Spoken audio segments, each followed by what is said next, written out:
एक कहावत है कि दुनिया उगते हुए सूरज को सलाम करती है।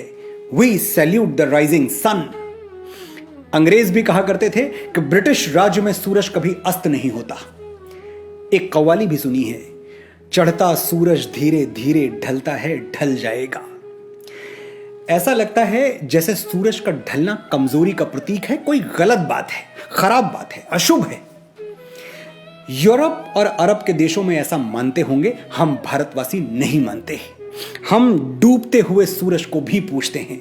हमारे लिए पश्चिम में अस्त होता सूर्य उतना ही श्रद्धेय है जितना पूर्व में उदय होता हुआ सूर्य, क्योंकि सूर्य देवता है और दिशा बदलने से देवता के लिए हमारा भाव नहीं बदल जाता।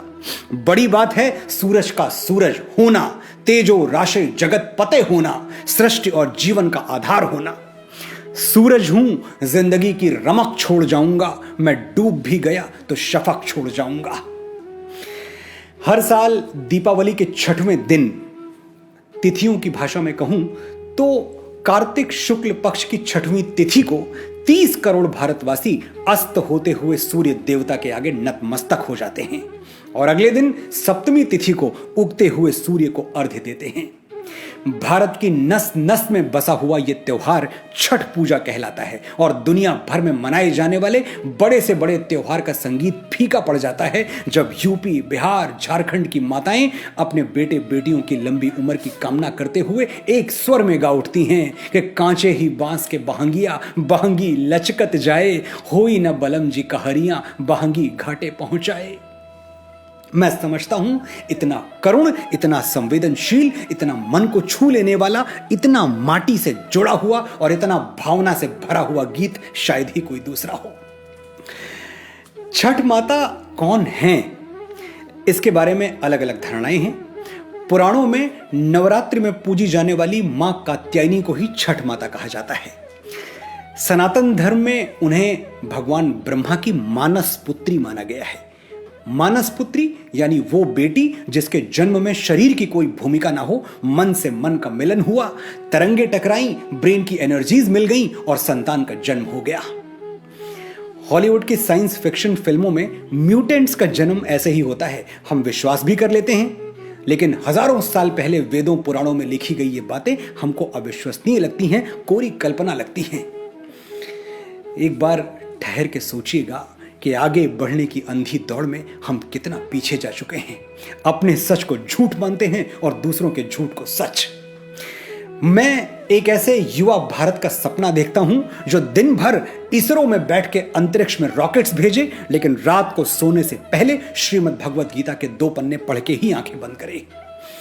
मॉडर्न होने का मतलब मूर्ख होना नहीं है। और विश्वास मानिए, अगर हम अपने रीति रिवाजों से, अपनी संस्कृति से, अपने ग्रंथों से, अपने पूर्वजों से कट गए तो हम में और खूंटे से बंधे हुए एक जानवर में कोई अंतर बाकी नहीं रह जाएगा।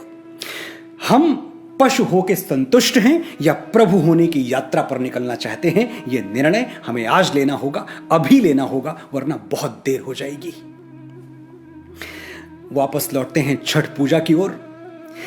यह पूजा पहली बार कब शुरू हुई थी ठीक नहीं कहा जा सकता, लेकिन ऐसे उल्लेख मिलते हैं कि महाभारत काल में द्रौपदी छठ माता की पूजा किया करती थी।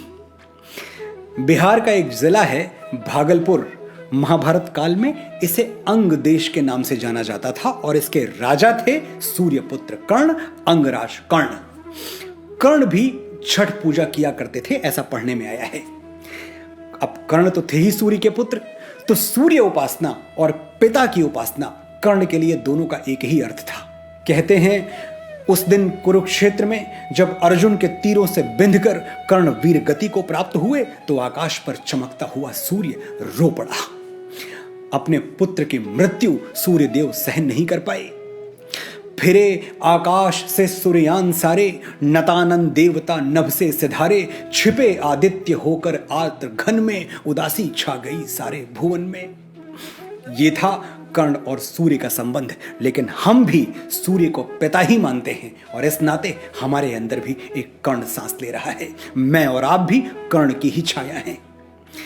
छठ पूजा पे जब हम सूर्य को अपना प्रणाम निवेदित करते हैं तो ये आदर सिर्फ एक भक्त भगवान को नहीं दे रहा, एक पुत्र अपने पिता को भी दे रहा है। इसलिए छठ पूजा सिर्फ एक उत्सव नहीं है, हजारों वर्ष पुराने एक संबंध की मौन घोषणा भी है। ये दुनिया जान ले कि हर भारतवासी सूर्य की संतान है। हम सूरज की तरह तपना भी जानते हैं और सूरज की तरह चमकना भी जानते हैं। दुनिया की ऐसी कोई ताकत नहीं जो सूरज को फूंक मार के बुझा सके।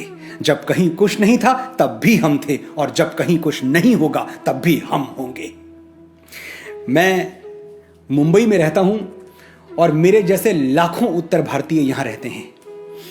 हर साल जैसे जैसे छठ पूजा नजदीक आती जाती है, मैं देखता हूं कि मुंबई में उत्तर भारतीय कम हो रहे हैं। मुंबई उत्तर भारतीयों से खाली हो रही है। ऑटो वाले मातादीन और चाट वाले बटेसर भैया से लेकर मनोज मुंतशिर तक सब गांव का टिकट कटा के चल देते हैं। और क्यों चल देते हैं? क्योंकि छठ पूजा साल का अकेला ऐसा पर्व है जब मिट्टी और मां दोनों मिलके एक साथ हमें आवाज देते हैं, घर आजा बेटा, छठ मां के लिए ये जो कच्चे बांस की बहंगी बनाई है, ये नदी के घाट तक तुझे ही तो ले जानी है। एक बार मां का ये संदेशा मिल जाए फिर तो हम काल के रोके भी नहीं रुकते। पिपरा के पतवा सरीखे डोले मनवा, जियरा में उठत हिलोर, पुरवा के झोंकवा से आयो रे संदेशवा के चल आज देशवा की ओर। और एक बार हम अपने गांव देश पहुंच गए तो शुरू होता है छठ पूजा का 4 दिवसीय कार्यक्रम।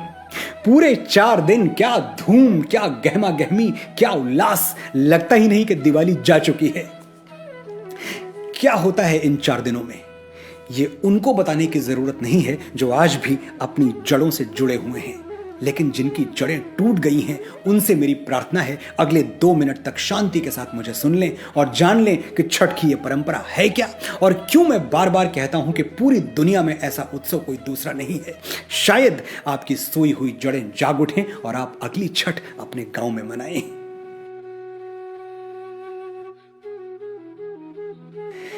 छठ का पहला दिन, इसे कहते हैं नहाए खाए। पूरे घर की अच्छे ढंग से सफाई की जाती है। घर के सभी लोगों को सात्विक भोजन परोसा जाता है। सारा ध्यान सिर्फ पवित्रता पर होता है। छठ के दूसरे दिन लोग साफ किए हुए चौके बर्तन से छठ का प्रसाद बनाते हैं। छठ का प्रसाद सुनते ही अगर आपके मुंह में पानी आ गया तो आपका कोई दोष नहीं है, मेरा भी यही हाल है।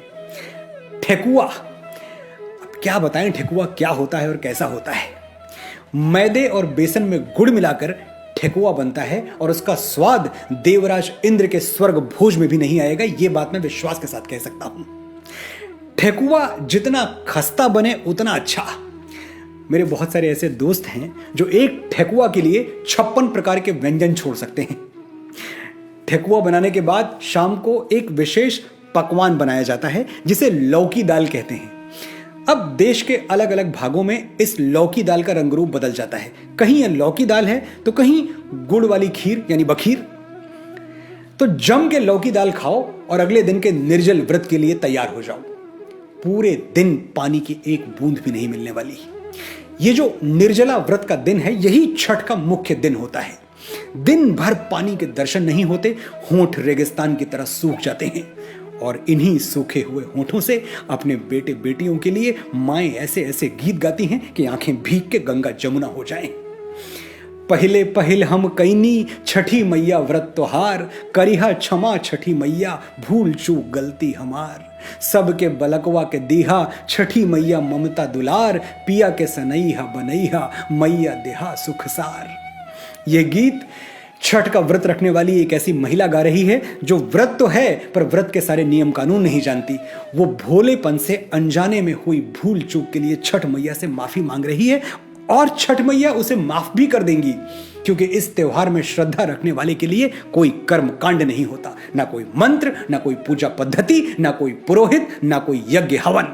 जिसे पूजा पाठ कुछ भी ना आता हो, यह त्योहार उसके लिए भी है। फिर नदी या पोखर के किनारे मिट्टी की बेदी बनाकर उस पर आटे से चौका पूरा जाता है। बेदी के चारों कोनों पर ताजा गन्ने या ऊख के पौधे को गाड़ दिया जाता है। देखिए, ये है वो पौधा, एक अंश है, एक हिस्सा है उसका, पर है ये ऊख गन्ना।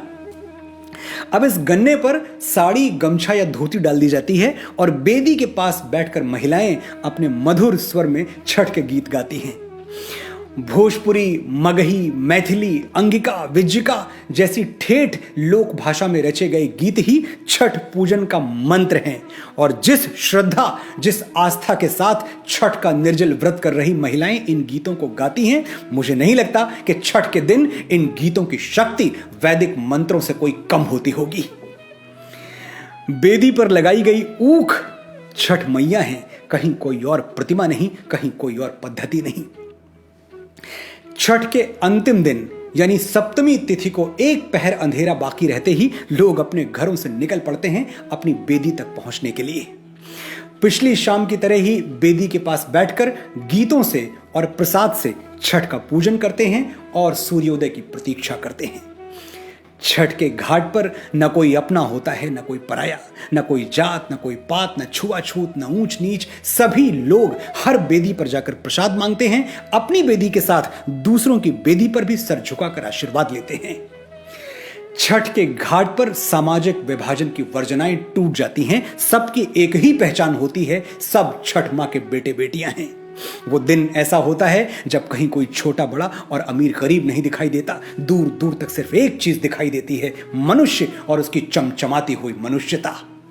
जितने निष्पाप, भावुक, प्रेम से भरे हुए, समरस हम छठ के अंतिम दिन होते हैं, अगर वैसे ही साल के 365 दिन रह पाएं तो भारत को विश्व गुरु बनने से और वसुधैव कुटुंबकम का हमारा स्वप्न साकार होने से कोई रोक नहीं सकता। छठ माता आप पर कृपा करें, आप सुखी हों, समृद्ध हों, और इस बार छठ पर अगर गांव नहीं गए तो अगली बार जरूर जाएं, क्योंकि मां और माटी की पुकार अनसुनी नहीं की जाती। नमस्कार।